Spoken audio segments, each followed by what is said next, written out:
इससे बड़ा जीवन का सौभाग्य क्या हो सकता है।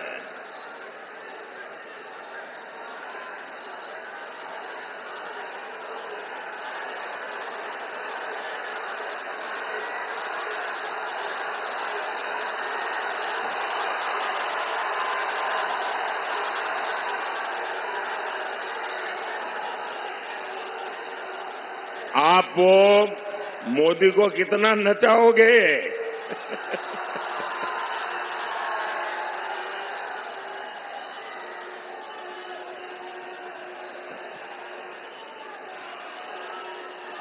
वो एसपीजी वालों को कहिए वो मोदी को कब्जा कर ले।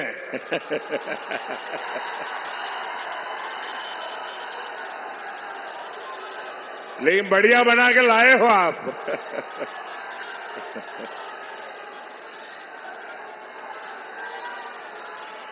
आपका बहुत बहुत धन्यवाद जी। बोलिए भारत माता की, भारत माता की। ये एसपीजी वालों को दे दीजिए। हाँ।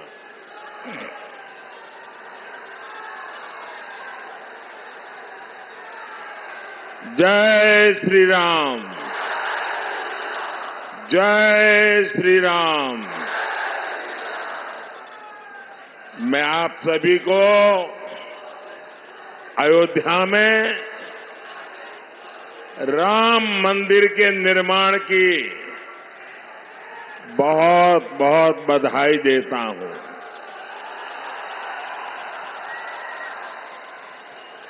पांच सौ वर्षों के बाद हमारा इंतजार समाप्त हुआ।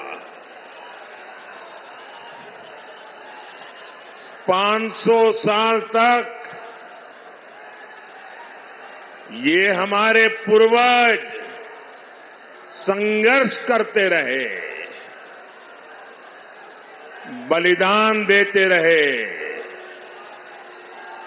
और कभी भी निराश नहीं हुए। हमारे पूर्वजों को पता था कभी न कोई बेटा पैदा होगा, कभी तो कोई बेटा पैदा होगा जो 500 साल के इंतजार को परिपूर्ण करके भगवान राम मंदिर। और साथियों, इंतजार सिर्फ राम जी का ही थोड़ा था, सीता मैया का भी तो था और हमारे मिथिला के भी तो था। हम अपने जीवन काल में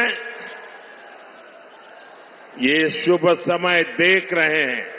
ये विश्वकर्मा भक्त आप नीचे रखो, पीछे लोग देख नहीं पाते। मैंने आपको देख लिया, सुखी रहो।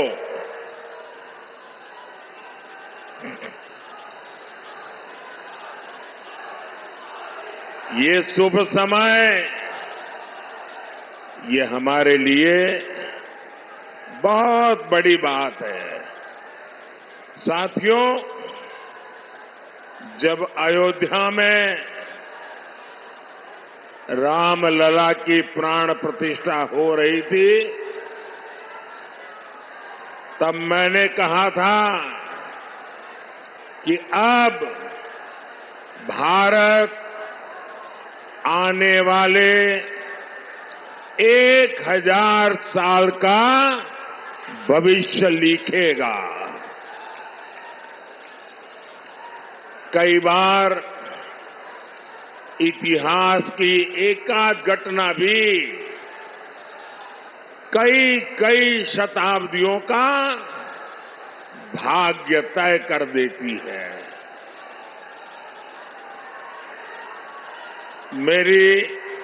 मेरी आप सबसे प्रार्थना है, देखिए जगह छोटी पड़ गई है, मुझे देख ना पाते हो, लेकिन उसके लिए हमें क्षमा करें। आराम से जहां है वहां खड़े रह करके मुझे सुनिए, और अगर आवाज कम करेंगे तो मुझे बोलने की सुविधा बढ़ेगी। तो आपके आशीर्वाद है मैं बोलना शुरू करूं? आप शांति रखोगे? आप इतने अच्छे लोग हैं। आज से 1000 साल पहले जब पश्चिम से भारत पर हमले होने शुरू हुए थे, तब किसी ने नहीं सोचा था कि भारत 1000 साल की गुलामी में गिर जाएगा। जो बिहार देश को दिशा दिखाता था, वो ऐसे संकटों से घिरा कि सब कुछ तबाह हो गया। लेकिन साथियों, भारत के भाग्य ने आज एक बार फिर करवट ली है। बिहार के भाग्य ने एक बार फिर करवट ली है। 21वीं सदी में ये कालखंड ऐसा आया है जब भारत फिर से अपनी सारी बेड़ियां तोड़कर उठ खड़ा हुआ है। आज भारत की दुनिया में जो साख है ना, वो नई ऊंचाई पर है। आज भारत चांद पर पहुंच गया है, जहां कोई नहीं पहुंचा। 10 साल पहले हम दुनिया की 11वें नंबर की अर्थव्यवस्था थे। सिर्फ 10 साल में हम दुनिया की 5वें नंबर की अर्थव्यवस्था बन चुके हैं।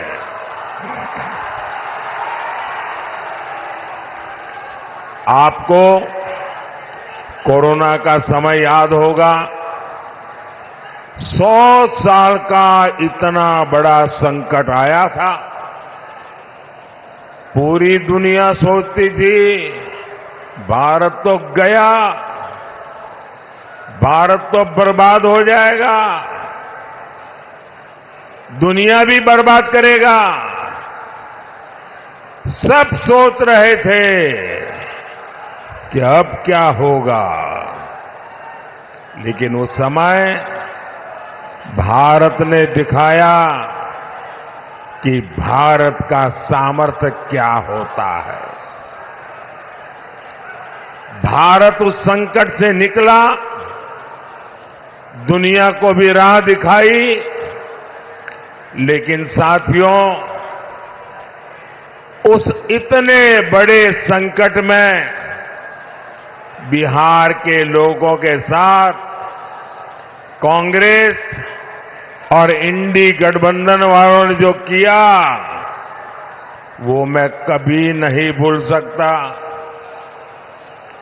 दिल्ली में इंडी गठबंधन की सरकार थी, महाराष्ट्र में इंडी गठबंधन की सरकार थी, और इन लोगों ने बिहार के लोगों को उस संकट काल में वहां से साजिश करके भगा दिया, वापस भेज दिया था। मेरे बिहार के नौजवानों को, मेरे बिहार की बेटियों को दिल्ली से इंडी गठबंधन की सरकार वालों ने भगाया था। महाराष्ट्र से इंडी गठबंधन वालों ने सरकार ने भगाया था। मैं जरा बिहार के नौजवानों को पूछना चाहता हूं, जिन्होंने आपके साथ ये जुल्म किया, क्या उन्हें माफ करेंगे? क्या इस चुनाव में हिसाब चुकता करेंगे कि नहीं करेंगे? बिहार के लोगों को बसों में बिठाया गया और बीच रास्ते छोड़ दिया गया, और आज यही इंडी गठबंधन के लोग आपसे वोट मांगने आ रहे हैं।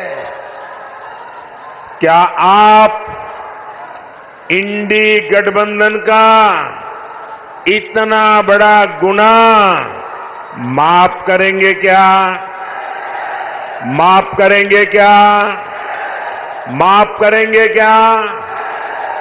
भाइयों बहनों, मैंने इस चुनाव में अगले 5 साल के लिए विकास का रोड मैप दिया है। मैंने 25 साल का विजन देश के सामने रखा है। लेकिन ये भी जरूरी है हम अतीत का भी ध्यान रखें। जैसे एक शहजादे दिल्ली में है, वैसे ही एक शहजादे पटना में भी है।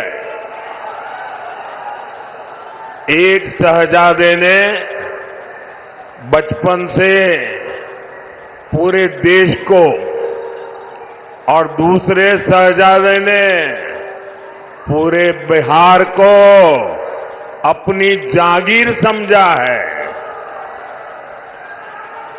इन दोनों शहजादों के रिपोर्ट कार्ड एक जैसे ही हैं। इनके रिपोर्ट कार्ड में सिवाय घोटालों और बेलगाम कानून व्यवस्था के सिवाय कुछ भी नहीं है। याद कीजिए कैसे बिहार में अपहरण उद्योग चलता था, कैसे बड़े बड़े घोटालों से बिहार के खजाने को लूटा जाता था, कैसे शाम होते ही हमारी बहन बेटियां घर से निकलने में डरती थी, कैसे नौकरी देने के पहले जमीन लिखवा ली जाती थी। साथियों, आज नीतीश जी के नेतृत्व में एनडीए सरकार बिहार के विकास के लिए दिन रात काम कर रहा है।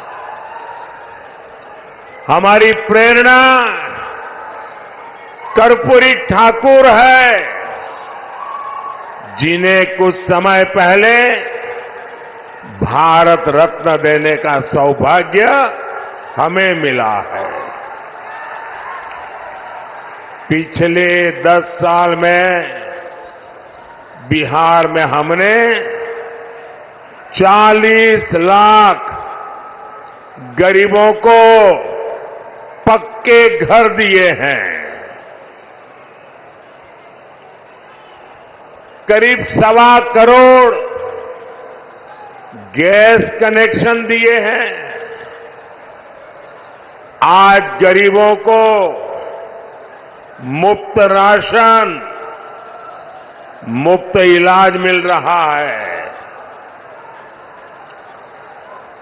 और अब मोदी ने ये भी तय किया है कि आपके परिवार में बिहार में कोई भी 70 साल की ऊपर के बुजुर्ग होंगे तो अब उनके संतानों को उनकी बीमारी में इलाज का खर्चा नहीं उठाना पड़ेगा। अब ये खर्चा दिल्ली में आपका ये बेटा उठाएगा।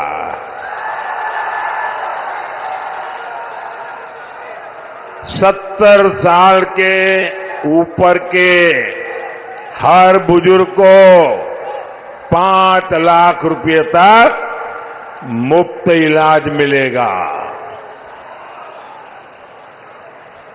मेरे बिहार के साथियों, मेरे दरभंगा के साथियों, मेरा एक काम करोगे? जरा हाथ ऊपर करके बताइए, करोगे? पक्का करोगे? देखिए, काम करना।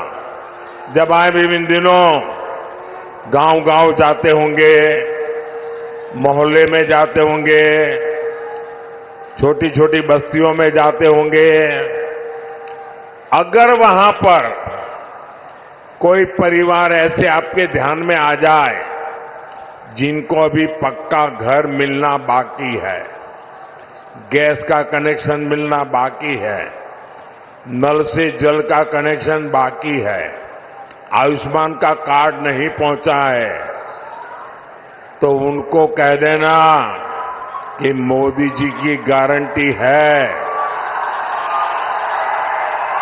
4 जून के बाद, नई सरकार बनने के बाद हम 3 करोड़ नए घर बनाने वाले हैं। तो आप मेरी तरफ से उन सब परिवारों को गारंटी दे देना, मेरे लिए तो आप ही मोदी है। साथियों, दरभंगा का एयरपोर्ट हो, रेलवे स्टेशन हो, अमृत भारत ट्रेन हो, आधुनिक सड़कें हो, हर तरफ काम हो रहा है। दरभंगा एम्स की अड़चनों को भी दूर किया जा रहा है। साथियों, जब विकास की बुनियाद मजबूत होती है, तभी उद्योग और रोजगार पैदा होते हैं। यहां दरभंगा में आईटी पार्क भी बना, जिससे युवाओं के लिए नए अवसर पैदा होंगे। मिथिला में मखाना, लीची और आम खूब होता है। अच्छी सड़कों और इंफ्रास्ट्रक्चर से इसका एक्सपोर्ट दुनिया भर में बढ़ेगा। यहां के मखाने को दुनिया तक पहुंचाने के लिए हमारी सरकार ने मखाने को जीआई टैग दिया है। साथियों, हमने बिहार में महिला स्वयं सहायता समूहों को 42,000 करोड़ रुपए की सहायता बैंकों से दी है। 42,000 करोड़ रुपया। दरभंगा, मधुबनी में 11 लाख महिलाएं इन समूहों से जुड़ी है। दरभंगा में इन बहनों ने शिल्प ग्राम की शुरुआत भी की है। और आपकी मधुबनी की पेंटिंग का प्रचार तो खुद मोदी पूरी दुनिया में करता रहता है। आज आगे बढ़ती हमारी बहनों की ये खुशी, यही मोदी को मेहनत करने का हौसला देती है। साथियों, आपको पता है कि संविधान ने लंबी चर्चा के बाद हमारा संविधान बना, तब एक मुद्दे पर सबसे ज्यादा चर्चा हुई थी। बाबा साहब आंबेडकर थे, डॉक्टर राजेंद्र बाबू थे, देश के बड़े बड़े विद्वान थे और संविधान में धर्म के आधार पर आरक्षण देना कि नहीं देना, इस पर गंभीर चर्चा हुई और बाबा साहब के नेतृत्व में संविधान सभा ने 75 साल पहले तय किया कि हमारे देश में धर्म के आधार पर आरक्षण नहीं दे सकते हैं, देश को फिर से नहीं बांट सकते हैं। बाबा साहब आंबेडकर ने इसके विषय में खुले आम वकालत की कि धर्म के आधार पर आरक्षण नहीं होगा। इतना ही नहीं, पंडित नेहरू ने भी धर्म के आधार पर आरक्षण का विरोध किया। लेकिन अब जब हमारे गरीब एससी, एसटी, ओबीसी का कांग्रेस से मोहभंग हो गया है, तो कांग्रेस नेहरू जी की भावना के खिलाफ जा रही है, बाबा साहब आंबेडकर के पीठ में छुरा भोंक रही है, संविधान को तोड़ने मरोड़ने में लगी है। कांग्रेस लगी हुई है कि ओबीसी कोटे को कम करके धर्म के आधार पर उसमें से डाका डाल के मुसलमानों को आरक्षण दे दिया जाए। दलितों के आरक्षण में से डाका डालो, आदिवासियों के आरक्षण में से डाका डालो और कांग्रेस की साजिश में आरजेडी भी कंधे से कंधा मिलाकर चल रही है। 2007 में बिहार के शहजादे के पिताजी ने मुस्लिमों को ये आरक्षण में से निकाल करके कोटा देने की बात कही थी। रेल मंत्री के रहते हुए उन्होंने रेलवे अधिकारियों को कहा था कि मुस्लिमों के लिए कोटे का इंतजाम किया जाए। सोचिए, ये एससी, एसटी, ओबीसी का आरक्षण छीनकर को मुस्लिमों को देना चाहते हैं। आप मुझे बताइए, धर्म के आधार पर ओबीसी, एससी, एसटी आरक्षण अगर कटेगा तो यादव, कुर्मी, इन समाज का हक भी बचेगा क्या? सब कुछ खत्म हो जाएगा। पासवान, मुसहर, रविदास, दानुक समाज के हक पर ये डाका डालने में उसकी फिराक में है। साथियों, मैं पिछले 12 दिनों से कांग्रेस को और उनके चट्टों बट्टों को आरक्षण के मुद्दे पर चुनौती दे रहा हूं। मैंने उनसे कहा है, मैंने लिखित में मांगा है कि इंडी गठबंधन धर्म के आधार पर एससी, एसटी, ओबीसी का आरक्षण छीन करके मुसलमानों को नहीं देंगे।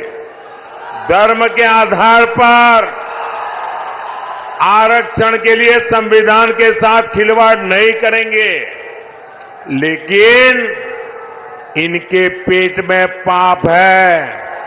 12 दिन से मैं मांग कर रहा हूं, ये चुप बैठे हैं। साथियों, मैं आपको विश्वास दिलाता हूं,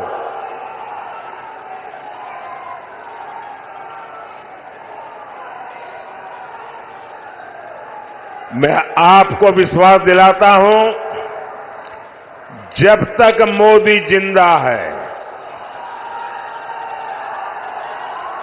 जब तक मोदी जिंदा है, एससी, एसटी, ओबीसी के आरक्षण पर कभी भी मैं खिलवाड़ नहीं करने दूंगा।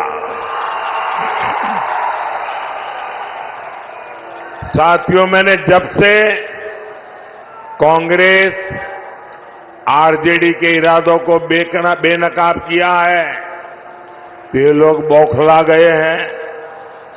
अब आरजेडी ने ये गिनना शुरू कर दिया है कि सेना में कौन हिंदू है, कौन मुसलमान है, यही इनका असली चेहरा है। ये लोग समाज को बांटने के लिए, देश की एकता तोड़ने के लिए कुछ भी कर सकते हैं। मां भारती की रक्षा के लिए जो सीने पर गोली खाता है वो पहले भारतीय होता है। और ये आरजेडी के लोग उसे हिंदू मुसलमान की नजर से देखते हैं। मैं जरा हिंदू मुसलमान का बंटवारा करने वालों को पूछना चाहता हूं, क्या अब्दुल हमीद जी को हम सिर्फ इसलिए याद करते हैं क्योंकि वो मुसलमान थे? देश को इस दिशा में ले जाएंगे ये लोग। यही लोग सर्जिकल स्ट्राइक पर सवाल उठाते हैं, एयर स्ट्राइक पर सवाल उठाते हैं। यही लोग आर्मी चीफ को गाली देते हैं।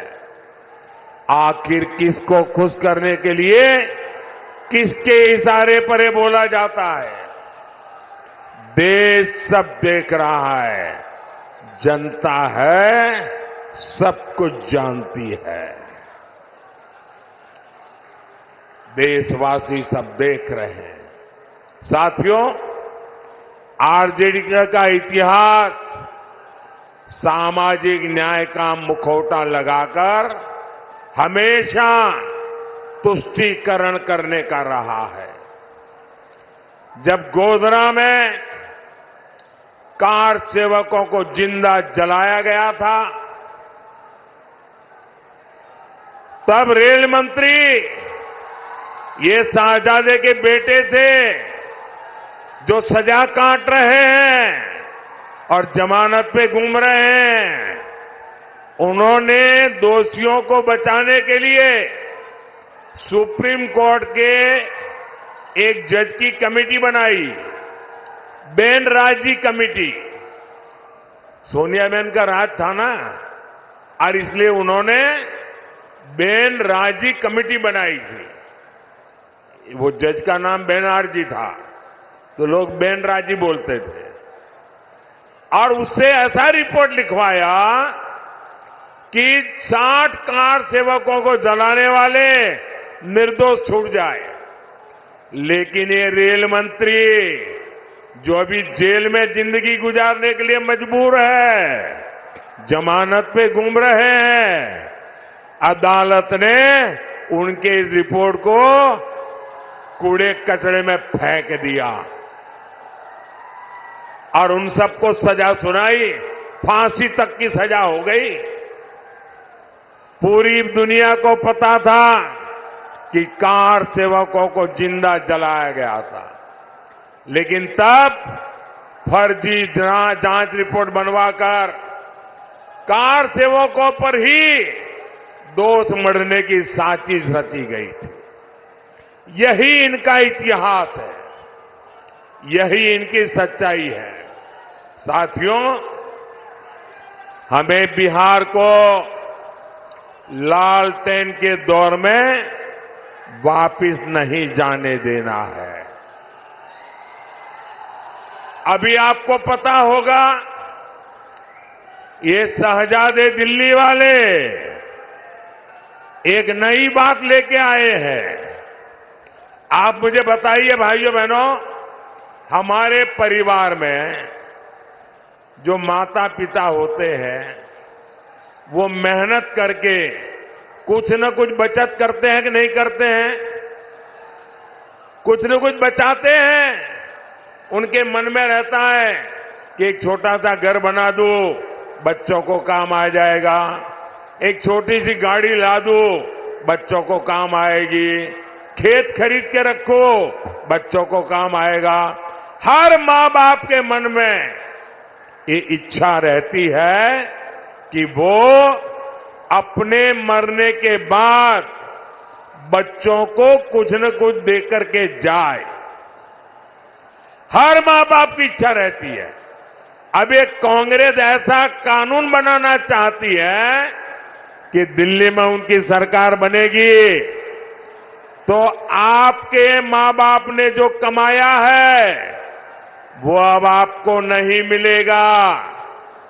आपके पिताजी अपना 10 एकड़ का खेत होगा तो आपको नहीं दे पाएंगे।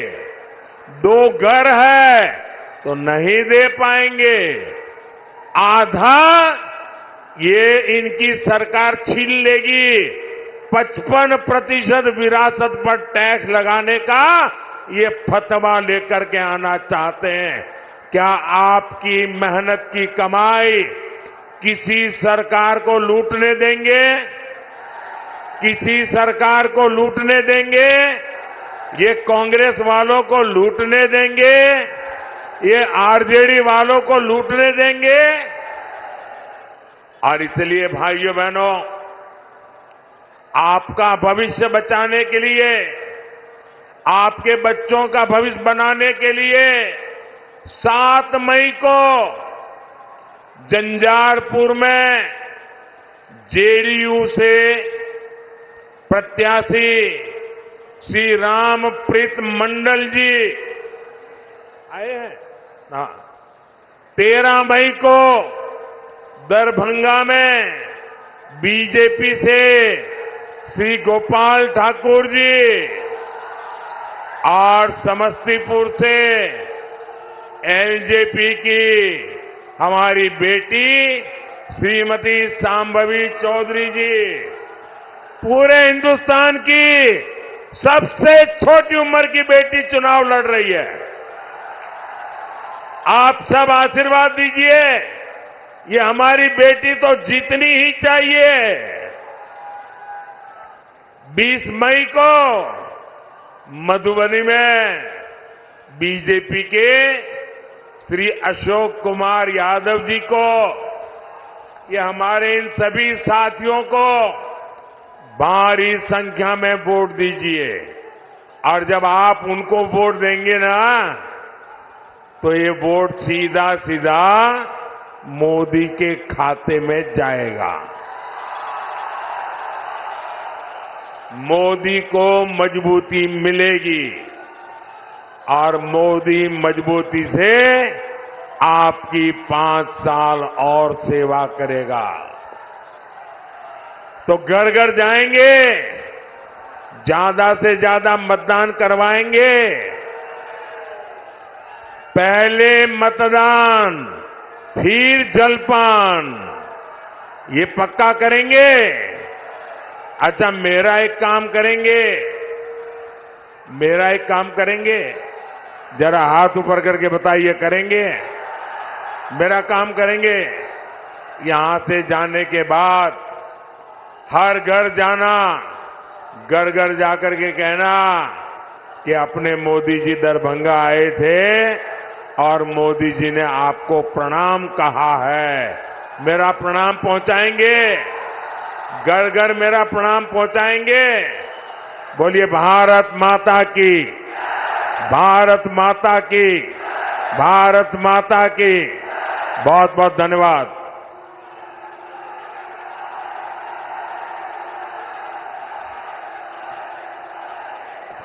बहुत बहुत आभार।